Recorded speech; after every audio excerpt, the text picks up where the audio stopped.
안녕하세요. 오늘도 사금의 시간 함께해서 감사합니다. 오늘은 아가서 8장입니다. 내용을 함께 살펴보도록 하죠. 1절부터 4절까지는 7장과 연결해서 보시라고 말씀드렸어요. 오늘은 5절부터 살펴보도록 하겠습니다. 여러분, 5절부터 어떤 무대가 펼쳐집니까? 엔딩 무대가 펼쳐집니다. 스토리적으로는 8장 초반부까지 해서 이제 다 끝난 거예요. 두 사람의 사랑 이야기가. 그리고 이제 그걸 마무리하면서 이제 정리하는 엔딩 무대가 8장의 부분입니다. 무대는 그대로 초원, 아름다운 초원이에요. 여기 꽃밭이 있고 뒤에 동산이 있고 옆에 나무가 있고 이 아름다운 이 초원의 모습 그대로입니다. 근데 무대에 참가자 거의 전원이 올라옵니다. 가운데 여자가 서고요. 이쪽 옆에 여자 친구들 코러스가 서고요. 그 옆에 파수꾼과 성문지기들이 서고요. 그리고 반대편에 이제까지 한 번도 등장하지 않았던 여자의 가족들이 섭니다. 무대에 등장하면서 그 사람들의 제스처나 행동으로 가족인 걸 표현할 수 있겠죠. 그리고 이 사람들이 쫙 서서 뭐예요? 이제 주제가를 딱 부릅니다. 저는 이제 합창이라고 상상하는데 여자의 독창일 수도 있고요. 뭐에 대해서 노래요? 사랑은 이런 것이다 라고 하면서 사랑의 위대함에 대해서 주제가, 어떤 면에서 그게 주제가라고 할 수 있는 곡을 딱 부르는 것이죠. 그래서 5절부터 7절까지 나오고 있으면 사랑의 위대함을 노래해요. 뭐라고 얘기해요? 사랑은 나를 살아나게 한다. 사랑은 나에게 새로운 삶을 살게 한다 라고 노래합니다. 본을 보시면 그의 사랑하는 자를 의지하고 거친 들에서 올라오는 여자가 누구인가? 너로 말미암아 내 어머니가 고생한 곳, 너를 낳은 자가 애쓴 곳 그곳 사가나 말에서 내가 너를 깨웠노라 라고 되어 있어서 읽지만 뭔 말인지 잘 모르겠는 구절이 등장해요. 근데 이게 여러분 노래 가사를요 그냥 이렇게 적어 놓으면 이게 뭔 말인지 잘 모르죠, 그쵸? 차라리 뮤지컬에서 두 사람의 대화를 적잖아요. 그럼 이해하기가 더 편해요. 근데 그냥 딱 방배구 부르는 노래 가사, 사랑은 이런 거야 라고 은유를 담아서 표현하면요 그 가사를 한국말로 요즘 시대에 써도 요즘 뭐 젊은 친구들이 부르는 노래만 써도 이렇게 잘 모를 수가 있어요. 근데 옛날이고 그 당시에 비유가 들어가고 그리고 번역이 좀 번역본마다 조금 차이가 있기 때문에 좀 우리가 딱 안 와닿을 수 있어요. 근데요 여러분들 이 문장을 너무 세밀하게 완성도 있게 보려고 하면 문장이 잘 이해가 안 가요. 주어가 누구야? 그러니까 누가 누구한테 하는 거 이렇게 보지 마시고 핵심을 보세요. 앞부분은 뭐라고 얘기해요? 이 사랑이 거친 들에서부터 우리를 올라오게 한다는 거죠. 거친 들 같은 삶을 살았던 우리가 이 사랑을 통해서 푸른 초장의 삶을 살 수 있다. 거친 들에서 올라온다 라는 표현을 쓰고 있어요. 사랑을 붙잡고. 그 다음에 뭘 얘기해요? 내 어머니가 고생한 곳, 너를 낳은 자가 애쓴 그곳, 사가나 만에서 내가 너를 깨웠노라. 사랑이 우리를 다시 태어나게 한다는 거예요. 그렇죠? 우리가 태어난 그곳에서 우리를 깨운다고 한다는 게 뭐예요? 이게 비유적으로, 이미지적으로 뭐예요? 우리를 다시 태어난 게, 새롭게 태어나게 한다라고 하는 거예요. 그러니까는 사랑은 어떻게 하는가? 나를 살아나게 하는 사랑. 나를 다시 태어나게, 나라는 사람을 다시 태어나게 하고 영혼 구원이죠. 나라는 사람에게 새로운 삶을 주는, 그쵸? 내가 거친 데서 올라와서 아름다운 삶을 가는. 사랑이 그런 것이다. 라고 하는 노래, 이게 이제 5절이 어떤 면에서 핵심이 되는 거죠. 그리고 나서 무엇을 노래합니까? 사랑의 강력함에 대해서 얘기하죠. 사랑이 뭐보다 강하다고요? 사랑은 죽음같이 강하다라고 얘기하죠. 그렇죠?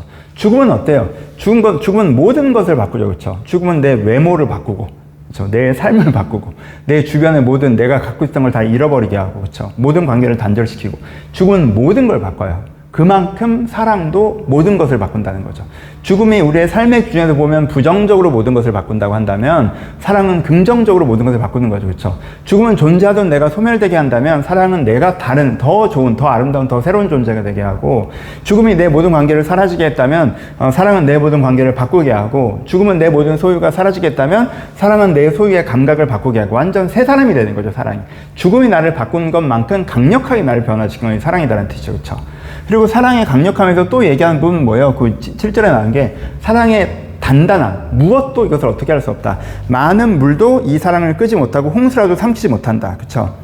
그러니까 사랑은 무엇도 엄청나게 강력해서 무엇도 이 사랑을 깨트릴 수 없다. 두들겨 봐라. 이 사랑이 깨지나. 그래서 사랑이 정말 강력하다는 거. 어떤 것도 이 사랑을 흔들 수 없다라는 사랑의 위대함, 강력함에 대해서 얘기합니다. 또 하나는 뭐예요? 사랑의 소중함에 대해서 얘기하죠. 사랑은 도장 같다라고 표현하잖아요. 도장은 여러분 나의 분신이에요. 나 자신이죠. 이걸 잃어버리면요. 나를 잃어버린 것과 같은 효과가 생겨요. 그렇죠? 도장. 내 인감 도장 다른 사람이 갖고 가서 마음대로 찍고 다니면 내 인생이 흔들려 버리는 거잖아요. 그렇죠? 그러니까 도장은 나의 분신이니까 사랑을 나 자신인 것처럼 소중하게 지켜야 된다라고 하죠. 이것을 7절은 어떻게 표현해요? 뭐냐면요. 어떤 사람이 많은 재산을 가지고 와서 모든 가산을 갖고 와서 사랑을 바꾸려 할지라도 오히려 멸시를 받으리라. 사람들이 자기 전 재산을 갖고 와서 내 사랑을 살려고 해? 그거 무슨 말도 안 되는 멸시를. 그러니까 사랑은 그만큼 나에게 너무 소중한 것이다. 가치 있는 것이다라는 거죠. 사랑은 나를 살아나게 하는 거예요. 내 존재, 나를 다시 태어나게 하고 내 삶을 바꾸는 거예요. 이 사랑 그래서 너무너무 소중해요. 그렇죠? 무엇도 이 사랑을 어떻게 할 수가 없어요 라고 하는 사랑의 위대함에 대해서 노래하고 있는 것이 5절부터 7절이죠. 어떤 면에서 이제 아가서의 핵심적인 주제가라고도 할 수 있는 부분입니다. 이것들이 다 노래되죠. 그러면서 어떻게 그 다음에 이제 해프닝 같은 장면이 벌어지냐면요. 그 옆에 있던 가족들이 이 여자를 보면서 너는 아직도 되게 부족하고 우리의 보호가 필요한 존재야. 네가 사랑하는 사람을 만나서 간다면 그때 우리가 너를 이렇게 해서 너를 보내주는 거야 라고 가족들이 갑자기 여자를 되게 보호하는, 그녀를 억누르고 있었던 가족들이 여자를 되게 보호하는 듯한 태도를 가져요. 그렇죠? 그래서 뭐라고 얘기해요? 얘는 너무 아직 어리고 뭐 가슴도 없고 네가 성벽이라면 우리가 망대가 되어주고 네가 문이라면 그 앞에 덧대는 문이 되어줄게. 넌 나의 보호가 필요한 존재야. 우리가 널 이렇게 할 거야 라고 이렇게 얘기하는 거죠. 그렇죠? 근데 그 여자가 어떻게 노래해요? 아니야, 나는 성벽이고 나는 망대야 라고 노래하죠. 네가 성벽이면 내가 망대가 되어줄게 라고 얘기했는데, 그렇죠? 그러니까 망대가, 그건 어떤 뭐 처녀성 이런 거에 대한 상징성이 있는데 어찌됐건 뭐 그렇게 중요한 건 아니고 그 당시의 비유의 상징이고, 그러니까 네가 부족한 것이, 네가 문이면 우리가 덮어주고 네가 벽이면 우리가 더 대단한 벽이 되게 해줄게. 막 가족들이 내가 너희를 뭐 보호해줄게 이렇게 얘기했는데, 아니야, 나는 성벽이고 내가 망대야 라고 여자가 얘기하죠. 그러면서 어떤 얘기를 해요? 포도원 얘기를 합니다. 저기에 많은 포도원들이 있는데 대부분 주인이 따로 있고, 여기서 솔로몬은 자기 연인을 상징하는 게 아니에요. 주인이 따로 있고 그러니까 솔로몬 내 연인을 부르는 느낌이 아니란 뜻이에요. 그러니까 주인이 따로 있고 그 주인한테 일정 부분을 갖다 바치고 자기 포도원을 가. 그러니까 그 보독 사람들은 자기 포도원이 아니야.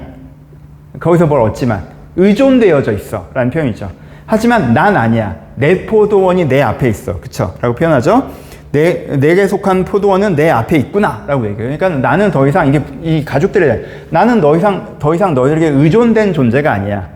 난 나의 기쁨을 스스로 찾아갈 수 있는 존재야. 난 나의 기쁨을 이제 스스로 만들어갈 수 있는 존재야 라고 여기서부터 단절돼서 완전 새로운 삶을 살게 되는 주체적인 존재로서 자기를 표현하죠. 그러면서 이제는 마지막에 사랑과 함께 13, 14절에 남자를 부르죠. 어서 와 라고 이제 남자를 불러요. 그러면 이제는 무대에 이렇게 해서 쫙 이제 등장해서 같이 합창으로 부르고, 갑자기 이쪽에서 여전히 너는 우리의 보호가 필요한 존재야. 아니야, 이제 난 주체적인 존재가 되었어 라고 하면서 어서 와 라고 하면 무대 반대쪽에서 남자 주인공이 등장하고 두 사람이 손을 잡고 무대 가운데 쪽으로 막 이렇게 달려가듯이 퇴장하면 여기서 막 코러스들이 막 박수치고, 여기서 이제 가족들은 좀 안타까워하고, 이런 이미지로 이제 무대가 마무리가 되겠죠. 여러분, 여기서 가족이 1장에서 가졌던, 잠깐 등장하죠. 가족이 직접 등장하진 않지만 어떻게 등장했어요? 술남미 여자, 이 여자를 포도원에 오빠들이 집어넣어 놓고 까맣게 타게 하는, 그쵸? 그러니까 사실 돌보고 보호해주는 존재가 아니라 뭐 사용하는 존재였단 말이에요. 그쵸? 그러니까 그 여자가 이 사랑을 통해서, 이 위대한 남자의 사랑을 통해서 이제까지 자기를 억누르고 있었던 세상으로부터 벗어나서 주체적인 존재가 되고 그 사랑과 함께하는 존재가 되는 이미지로 이제는 극이 이제 마무리되고 있습니다. 그래서 여기 자체에 대해서는 이제 사랑의 위대함에 대해서 다시 한번 묵상해 보실 수가 있고, 이 사랑이 나를 주체적인, 세상이나 나쁜 것에 얽매여 있었던 나를, 내가 나약해서 그것에 의존했어야 됐다고 생각했던 나를 주체적인 존재로 세우는 모습을 보여주고 있습니다. 마무리하죠. 아가서 전체의 마무리가 되겠죠? 아가서 전체를 보면 스토리가 간단하게 4장면으로 설명할 수 있겠죠. 맨 처음에 남자를 발견해서 다가서는 장면이 나오고요. 그쵸? 저 남자 너무 멋있어. 근데 나도 이쁘거든. 저 남자 나 아름다우면 알아봐줬으면 좋겠다. 다가선 장면이 나오고, 그랬더니 서로 사랑하는 걸 발견해서 2장부터 해서 3장까지 해서 서로 사랑하고 서로 아름답게 보고 해서 축제의 결혼식까지가 등장하는 거죠. 근데 그 여자가 남자에게 무관심하고 헤어지고 찾으러 다니는 장면이 나오고요. 다시 만나게 돼서 찾아서 다시 만나서 또 사랑 노래를 부르는 장면들이 나오고, 이렇게 스토리가 이어지고 있는 것을 볼 수가 있죠. 그렇죠? 그래서 여러분 간단히 요약해서 내가 이런 극을 봤다, 이런 사랑의 오페라를 봤다 라고 여러분들 머릿속에 아가서를 이렇게 어떤 이미지로 정리해서 기억하시면, 비슷비슷한 노래가 나와서 8장이지만 뭘 읽었는지 모르겠다가 아니라 내가 어떤 스토리 속에서 어떤 노래들을 들었다 라고 여러분들이 정리하실 수 있을 것 같아요. 그래서 여기서 주제는 뭐가 됩니까? 기본적으로 사랑의 정의가 베이스하게 있죠. 그렇죠? 사랑이 뭔지. 사랑은 아름다움에 대한 것이고 원하고 위하게 되는 것이고, 그래서 사랑은 우리를 다시 한번 살리는 것이고 무엇도 바꿀 수 없는 소중한 것이며 무엇으로도 깨트릴 수 없는 강력한 것이다 라고 이제 사랑의 정의에 대해서 이야기하는 것이고요. 근데 가장 중심에는 뭐가 있어요? 여러분 쭉 읽어보시니까 이게 뭐에 대한 거예요? 하나님의 사랑에 대한 것이고 믿음에 대한 것이라는 걸 여러분들이 이제 아실 수가 있죠. 그렇죠? 하나님을 사랑으로서 알아야 된다는 것과 그 사랑으로서 알고 누리기 위해서 우리가 믿음이 필요하다는 것들, 이 두 가지가 강조되어 있습니다. 하나님의 아름다움, 이게 남자가 하나님이죠. 그렇죠? 이게 목동이자 왕이자, 그렇죠? 나를 언제나 사랑하고 있는 존재, 그렇죠? 하나님이란 말이에요. 하나님의 아름다움을 발견해야 돼요. 그 다음에 뭐 해야 돼요? 다가서야 돼요. 믿음이 필요하죠. 그렇죠? 그러면 우리가 그 아름다움을 누릴 수 있을 거예요. 하나님과의 사랑을 누릴 수가 있을 거예요. 그렇죠? 우리가 하나님을 소중히 여겨야 돼요. 하나님을 함부로 대하면 안 돼요. 이 사랑을 우리가 위하지 않고 함부로 대하면 안 됩니다. 하지만 혹시 그래서 사랑을 잃어버렸다고 할지라도 다시 하나님을 찾아야 돼요. 믿어야 돼요. 그럼 우리가 여전히 나를 사랑하는 하나님을 만나고 누릴 수가 있겠죠. 그렇죠? 이거에 대한 이야기를 하고 있습니다. 여기서도 마찬가지예요. 하나님이 나를 사랑하시면 내가 어떻게 해요? 다시 살아나죠. 영원히 구원돼요. 내가 태어났던 곳에서 다시 태어납니다. 이게, 그렇죠? 내가 다시 태어나요. 그렇죠? 우리 가운데 계속 거듭남에 대해서 얘기하는 종교잖아요. 여기서 거듭남, 다시 살아남. 그리고 우리가 새로운 삶을 살게 돼요. 사명이죠. 그렇죠? 영원과 사명 은혜에서 얘기해요. 이게 너무나 소중한 것이고 너무나 강력한 것이죠. 그렇죠? 이것이 우리를 어떻게 해요? 우리를 세속에서부터 구원하죠. 우리를 이제까지 얽매이는, 우리를 지켜준다 거짓말하지만 사실 우리를 매고 있었던 것들부터 우리가 자유함을 얻죠. 주체적인 존재가 되죠. 그래서 하나님과 함께 새로운 삶을 살아가게 합니다. 그렇죠? 영원의 은혜와 변화의 역사죠. 그래서 아가서에서는 사랑으로서의 복음, 사랑의 하나님을 딱 얘기하면서 그 사랑의 하나님을 믿을 때 우리가 어떤 은혜가 있을지에 대해서 이야기하고, 그래서 우리가 이 사랑을 믿는 것이 중요하다라고 반복적으로 이야기하고 있습니다. 그러니 어제 얘기했던 것이지만 다시 한번 강조하면 사랑으로서의 하나님을 여러분들 꼭 만나가셨으면 좋겠습니다. 여러분들의 하나님이 단지 아버지셔서 하나님의 사랑을 얘기해도 돌보심과 가르치심만 생각나신다면 아직 하나님을 되게 일정 부분 알고 다른 부분을 모르는 거예요. 하나님을 소개할 때 여러 가지 얼굴들 소개할 때가 많잖아요. 그렇죠? 이미지로도 뭐 소의 얼굴, 사람의 얼굴, 독수리 얼굴, 사자의 얼굴을 소개하고, 그리고 색깔로도 할 때 청색, 자색, 백색, 홍색으로도 소개하고, 그렇죠? 하나님에게 여러 면이 있다라고 알고 얘기하면서 그 여러 면을 너희가 다 알아야 된다고 얘기하시잖아요. 그래서 홍색실의 하나님, 그렇죠? 이걸 알아야 되는 거지. 사랑의 하나님. 그래서 하나님을 단지 리더로서만 알고 있고 아버지로서만 알고 있었다면 이 아가서를 계기로 연인의 하나님, 나를 정말 사랑하시는 그 하나님, 그래서 하나님이 있어서 너무 좋고 하나님이 나를 사랑하시는 게 너무 좋고 내가 하나님을 사랑하는 게 너무 좋고 이 사랑 안에 있기 때문에 세상이 달라 보이는 그 은혜, 그 구원을 여러분들이 알아가셨으면 좋겠습니다. 그런 계기가 되시길, 또 그 은혜가 여러분들 이미 있잖아요. 아니면 그것들을 다시 한번 소중히 여기시는, 그래 이것이 나한테 얼마나 소중히 내가 잊고 있었다고 소중히 여기시는 귀한 계기가 되었으면 좋겠습니다. 아가서 함께 할 수 있어서 즐거웠습니다. 그리고 제가 굉장히 무대까지 되게 구체적으로 말씀을 드렸는데 그건 많은 부분 제 상상력이 포함되어 있는 거죠. 틀린 부분도 많이 있다라는 거. 하지만 여러분들에게 기억되게 하기 위해서 조금 더 설교적인 톤을 내서 구체화시켰다는 거 말씀드리고, 혹시 제가 그런 설명에서 부족한 부분들이 있다면 이해해 주셨으면 좋겠고, 여러분들이 또 보시면서 여러분들이 아니야 그 무대는 이런 거보다는 좀 이렇게 되지 않았을까? 라는 부분들을 생각해 보시면서 읽으시면 더 재밌게 시나리오를 읽고 영화를 상상하듯 연극 대본을 읽고 무대를 상상하듯 그렇게 읽어보시면 좋을 것 같습니다. 감사합니다.